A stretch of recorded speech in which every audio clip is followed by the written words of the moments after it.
dar la vuelta esta para ir a Cuba.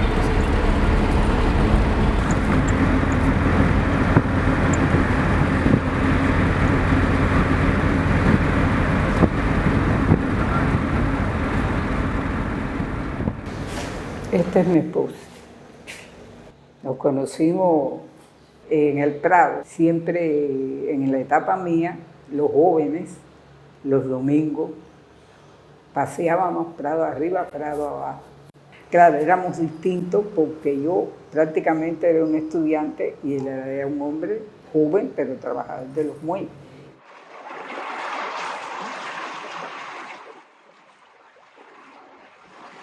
Estoy en La Habana. Ahora investigo sobre un suceso que todo cubano conoce, pero también quienes hemos seguido de cerca el transcurso de esta revolución que triunfó el 1 de enero de 1959.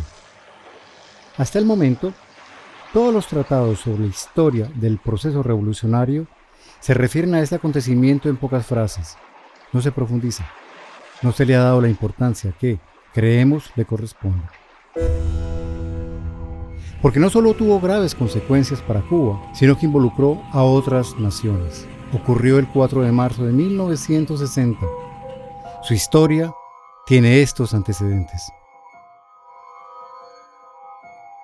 Cuando triunfa la Revolución Cubana, desde el propio inicio de los primeros pasos que da la revolución, el gobierno de los Estados Unidos mostró una hostilidad permanente al proceso revolucionario. La Revolución Cubana, Estados Unidos no la tenía evidentemente contemplada como un hecho que fuera a materializarse y a radicalizarse de la manera que se radicalizó. Entre esas medidas muy importantes que tomó la revolución en el año 51 estuvo la primera ley de reforma agraria. Ley que chocó inmediatamente con los intereses de la oligarquía latifundista cubana y sobre todo de los intereses de las compañías azucareras norteamericanas en Cuba que tenían la mayor cantidad de tierras en el país. El primer viaje de Fidel fuera de Cuba, cuando triunfa la revolución, es en el propio mes de enero, que va a Venezuela. ¿Y por qué va a Venezuela? Porque Venezuela le dio un apoyo sustancial en armas, en propaganda, en recursos a la revolución cubana en la Sierra Maestra. Pero el segundo viaje de Fidel fuera de Cuba fue precisamente a Estados Unidos. Y llegó a Estados Unidos en abril del 59 a proponerle al gobierno de los Estados Unidos tener una relación de nuevo tipo, una relación de respeto, una relación soberana como la que nunca había existido entre Estados Unidos y Cuba. Allí el presidente norteamericano no recibió a Fidel Castro.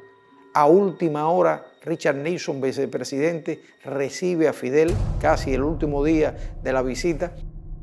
Sin embargo, el gobierno de Eisenhower interpreta rápidamente que la revolución cubana va a ser una revolución radical y que el discurso de la revolución cubana va a afectar los intereses económicos de Estados Unidos en la isla. Por tanto, Estados Unidos desde un principio decide que la revolución cubana no debe sobrevivir. Primeras medidas de bloqueo económicos fueron bloquear la venta de armas al país. Solamente el país tenía las armas que se le habían arrebatado a la dictadura batistiana, al antiguo ejército que fue desmovilizado.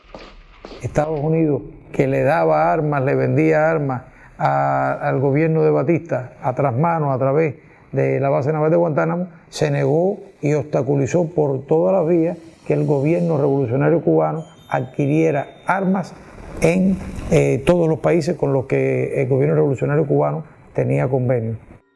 Solamente un país o dos países, Italia y Bélgica, fueron los países que se manifestaron con interés de enviar o vender armas a Cuba. Es así como a principios del año 59 se firman 2 contratos con la Fábrica Nacional de Armas que se encontraba en Lieja. Cuba acude a Bélgica, Cuba no acude a la Unión Soviética, y son los belgas, los dueños de la gran industria armamentista de la FAL, los que dan un paso al frente y con dignidad no se dejan presionar por el cónsul norteamericano en Bruselas ni por el agregado militar de Estados Unidos en Bélgica. Amberes, en Bélgica, es una ciudad portuaria sobre el río Escalda. En octubre de 1959, el cargo la cubre de bandera francesa, partió de ahí hacia la ciudad de La Habana con 20.000 fusiles FAL. El 15 de febrero de 1960, en el mismo puerto e idéntico barco, se cargaron 44 toneladas de municiones. A la mañana siguiente, a mitad del río, pero a las afueras de la ciudad y bajo estrictas medidas de seguridad, se embarcaron 31 toneladas de granadas. Ambos cargamentos iban en la bodega 6, atrás del barco. Luego la Cubre partió al puerto francés de Le Havre, cargó varias mercancías y a la madrugada del 19 de febrero puso proa hacia La Habana. Cuando creíamos que ya no los encontraríamos, en la ciudad de Le Havre hallamos a 2 miembros de esa tripulación de la Cubre, los que nunca antes habían dado una entrevista sobre aquel trayecto. Su buena memoria es sorprendente. On est parti d'Anvers avec des munitions qui étaient sur le haut de la cale et on a un voyage sans histoire. Même à Anvers, je pensais que je me suis pas inquiété de la nature, de la marchandise, vu qu'on s'occupe pas de ça, nous. C'est une histoire du second capitaine qui s'occupe du fret. Nous avons appareillé le lendemain pour Le Havre. Nous sommes arrivés dans la soirée, je pense, je ne me souviens plus bien. Et donc de là, en devant rester une journée ou deux, je suis allé voir ma famille, faire un saut à ma famille, et je suis revenu le lendemain matin. Enfin, nous sommes partis. Et on a eu direction la Cuba à La Havane, où nous avons eu un temps extrêmement mauvais. On a envoyé un message pour dire qu'on arrivait à 6 heures. Le lendemain, les autorités sont montées à bord. Normal, quoi, je veux dire. Bon. Après, il y a des gens qui sont montés à bord, des dockers. Alors là-dedans, qu'est-ce qu'il y avait, je ne sais pas. Toujours est-il qu'ils sont montés à bord, ils ont commencé à décharger le bateau. Vers 3 heures de l'après-midi, après avoir fait ma tournée dans la machine, etc., contacté mon mécanicien, je suis allé dans mon bureau. Je m'étais à peine assis à mon bureau qu'il y a eu une explosion indéfinissable. Vers 3 heures, le bateau a explosé. Alors moi, j'étais parti. J'ai quitté le bord vers 2h30. Le bateau, j'ai pas eu le temps, je suis pas loin. J'ai monté la côte là. Il y a une côte qui rejoint le haut là. Et j'ai entendu une explosion. Alors j'ai vu des gens qui couraient dans tous les coins, qui sortaient du port, qui couraient. Alors, à un moment donné, il y a un qui m'a dit « le barco français ». Ah, le barco français, c'était moi. Alors, je suis redescendu. Ils ne m'ont pas laissé rentrer.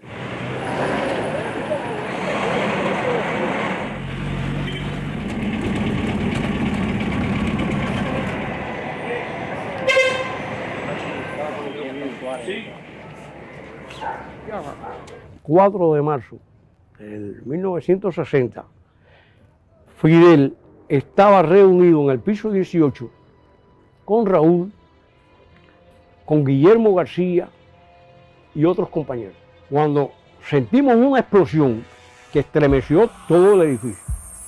Y con la misma entramos. Estaba Fidel y los compañeros que estaban ahí, Raúl, Guillermo, parados en la ventana mirando para el muelle. Se vira y le dice a Guillermo, Guillermo, el barco que iba a entrar con las armas, ¿sabes si entró? Y Guillermo le contestó, Fidel, el barco entró por la mañana. Dice Fidel, volaron el barco, vamos para allá. Fue un estallido tan enorme que yo lo que pensé era que nos estaban bombardeando. Honestamente pensé que había empezado la guerra. Aquí La Habana se puso negra, como la noche. Salió un cono para arriba inmenso. Bueno, algo, vaya, terrible, fantástico, fue aquello. Los compañeros, los hombres, salieron corriendo para los muelles para prestar ayuda. ocurre la segunda explosión. Aquello fue espantoso.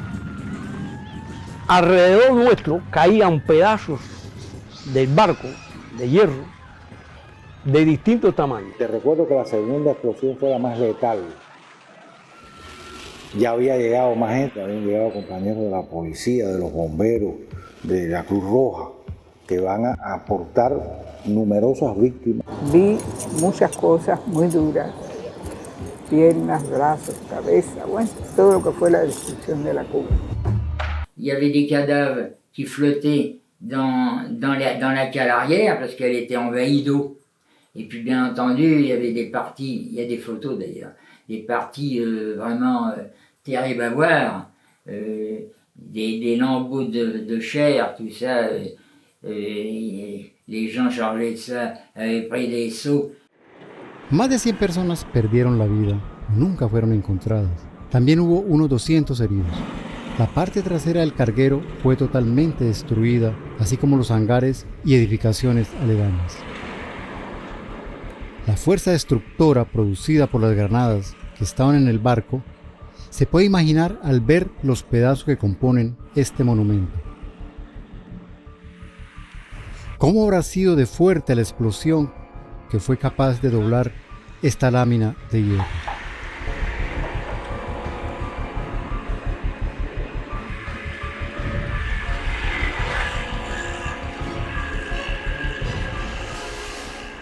¿Qué pasó el 5 de marzo, al día siguiente de la explosión? Los milicianos fuimos convocados para 2:23, que era donde Fidel iba a hacer la explicación de lo que había sucedido. O sea, todos fuimos para ir, de todas maneras íbamos a ir, porque el pueblo entero quería participar en aquel entierro. La calle 23 estaba llena de un extremo a otro. Incluso yo recuerdo, estábamos todos vestidos milicianos, y recuerdo que había una muchacha joven, bonita, al lado mío, y tenía una sombrilla en la mano, y daba golpes en el suelo a medida que Fidel iba hablando, al extremo de que al final la sombrilla estaba destrozada. Y la gente lloraba, todo el mundo lloraba, como si se hubiera muerto un familiar muy cercano. Había rabia en el pueblo, estaba enardecido, estaba dispuesto a lo que fuera. Muy pocas personas lo saben, pero la imagen más reproducida en el mundo fue captada ese 5 de marzo por el fotógrafo cubano Alberto Díaz, más conocido como Korda. La expresión de aquel rostro encierra el dolor, la rabia y la impotencia, no solo de ese hombre, sino que refleja el sentimiento de todo un pueblo. La tarde era un poco metida en agua, como aquel que dice, así un poco gris. Yo voy paneando mi cámara lentamente, esa cosa que hay en el rostro de él, que es lo que se ve en la foto, me impresiona tanto cuando lo veo en la cámara que te digo que lo que a mí nunca se me olvida es que instintivamente hice como una cosa así hacia atrás, ¿no? Me asustó, se te puede decir un poco. Y al mismo tiempo asustarme, apreté el obturador. Y entonces ahí queda la imagen esa.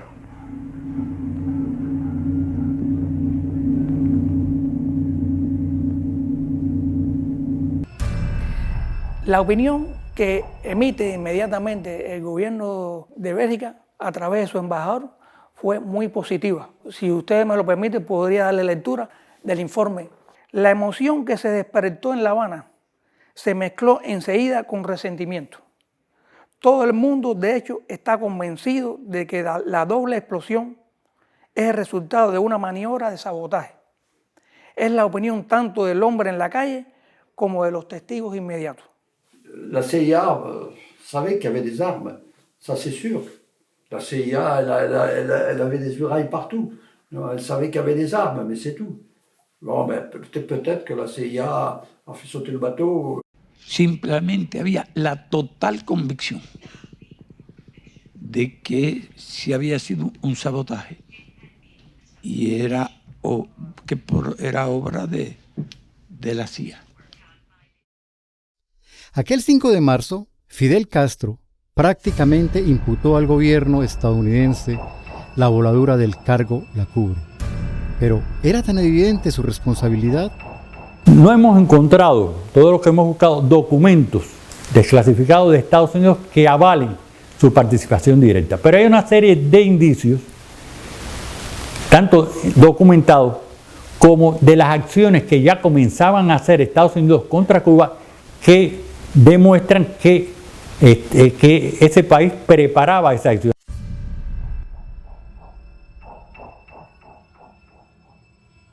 Si la Cuba se produce en un escenario donde no hay ninguna confrontación con Estados Unidos, bueno, se podía pensar en otra alternativa, en otra variante. Pero no es así.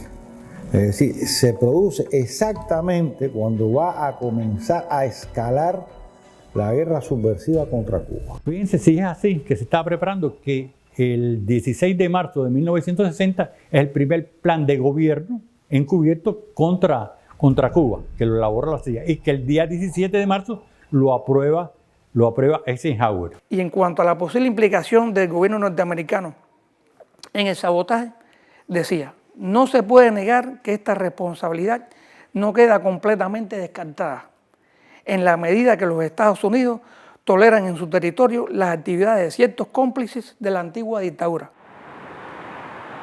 También en Le Havre logramos que, por primera vez, se permitiera copiar lo que, nos aseguraron, era la totalidad del archivo de ese viaje. La Compañía General Transatlántica, empresa estatal francesa y propietaria de la Cubre, tenía vetado al público la mayoría de su contenido. Pero, ¿qué encontramos en más de 1000 páginas? Los detalles de la carga, en particular de los explosivos, las investigaciones de las empresas aseguradoras, algo que nunca compartieron con Cuba, los testimonios de la tripulación sobreviviente, varios correos donde se muestra el desprecio por los muertos cubanos y franceses y la tremenda importancia que le dan a las mercancías. También las confrontaciones y manipulaciones con las aseguradoras para tapar o mostrar, según el caso, si fue un accidente o un acto terrorista. Dígame, ¿es posible que las granadas hubieran explotado por una mala manipulación de los estibadores cubanos? Fidel le dice al capitán Ravel que coja varias cajas, e incluso cajas y proyectiles, y los tire de una avioneta, que los tire desde varias alturas para ver qué pasaba. Varias horas después vino y le informó a Fidel de que ninguna caja ni ninguna granada había explotado. Y es que era imposible que explotara. Por el sistema de seguridad que tienen los proyectiles, aunque se hubieran desbaratado, no explotaban. Ils ont pris une caisse qui n'avait pas explosé encore. Ils l'ont mis sur un hélicoptère et ils l'ont jetée. Elle n'a pas explosé. Donc il y avait bien un truc dans la cale. Yo me inclino a pensar que esa carga fue colocada horas antes de la entrada del barco a La Habana. Porque además, imagínense usted lo que duraba un viaje en barco en esa época. ¿Quién va a dormir todas esas noches pensando que el barco, por algún movimiento de la marea o del mar, una tormenta, etcétera, pudiera mover esa carga y explosionar el barco? Yo creo que todavía de la Cubre habría que ver quizás si Estados Unidos desclasifica más información sobre lo que está en el entorno de la Cubre, porque hay todavía hasta conjeturas y hay hasta teorías que implican a otros países. Los servicios de inteligencia de Francia y de Bélgica, que como tú sabes trabajan muy unidos desde época del colonialismo, sobre todo en África. Ellos pueden haber facilitado, por ejemplo, la permanencia o la entrada en el barco de los asesinos. Il n'a pas explosé tout seul, c'est sûr. Il n'a pas explosé tout seul. Et on l'a fait exploser. Mais qui? Même le gouvernement français, on peut supposer qu'il y avait une cellule au gouvernement français qui avait piégé le bateau. En Francia existen investigaciones demostrando que desde mediados de los años 50 del siglo pasado, el Ministerio del Interior creó una célula clandestina llamada la Main Rouge, la Mano Roja, encargada de asesinar a quienes apoyaban a los independentistas del Frente de Liberación Nacional de Argelia. La Mano Roja también hizo explotar barcos en Alemania, Bélgica y otros países que presuntamente llevaban armas para el frente. A poco de haber triunfado la Revolución cubana, su gobierno envió clandestinamente algunas armas a los rebeldes, algo que se repitió. Es que el gobierno francés supuso que el armamento transportado por la Cubre iría para el FLN y actuó ligado a la CIA. Extrañamente, al gobierno francés, como al estadounidense, nunca le interesó investigar sobre la explosión.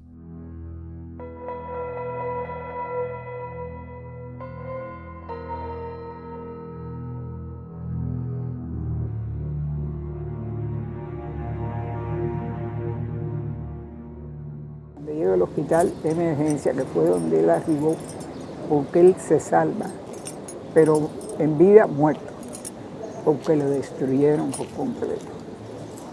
Pero cuando lo veo, claro, lo veo tan distinto, porque era todo quemado, negro, él era un indio, y sin pelo prácticamente. Ahí estuvimos 9 días sufriendo, quemado.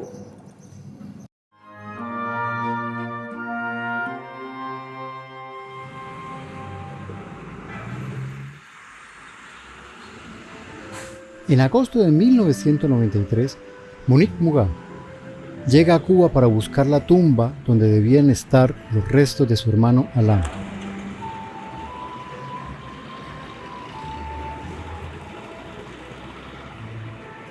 Con solo 18 años, fue uno de los 6 franceses de la tripulación que murió en la explosión.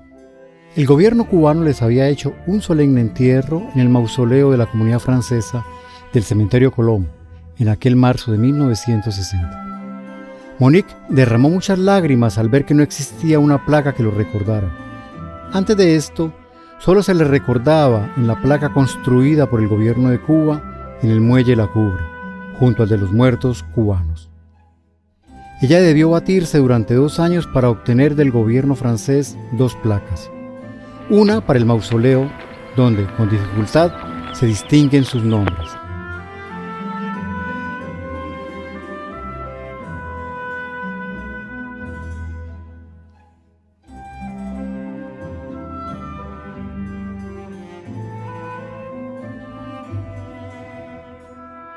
La otra para donde fue la explosión.